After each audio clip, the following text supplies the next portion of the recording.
Hey there YouTube! Before we start, I'd like to wish everyone out there a Merry Christmas, or Happy Holidays if you prefer that. Last week we spoke about backing up in general, and I recommended Google Drive, so I thought I'd take the time for a quick dive into how to make it work on your computer.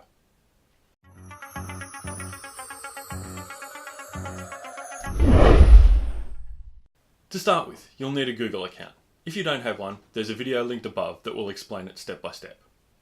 Log into your Google account at google.com and press on the 9 dots, also known as the Rubik's Cube, up in the top right corner. This displays a collection of the Google apps. In this case, we want Drive. It will show the contents of your Google Drive, possibly showing any Google Docs you might have in your Drive. This account is empty as it's my demonstration account. You can manually upload folders and files, but that's not very useful. We want automation. Up in the Settings cog is a menu item called Get Backup and Sync for Windows. This is called Drive File Stream if you've got a G Suite account. Click on the Download button for Backup and Sync, agree and download, and the installer will be downloaded. If you're using a Mac, there's a version for OS X and the steps will be very similar. Click on the installer down in the corner and the file will finish the download and install.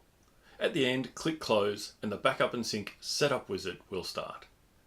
We first have to sign in with our Google email address and password, and then we get to choose the folders for the Google Backup and Sync to backup. By default, the folders are Desktop, Documents, and Pictures.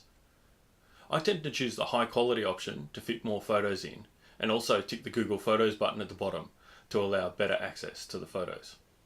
You also have the opportunity to select the folder where your files in your Google Drive will save on your computer, and then we can start.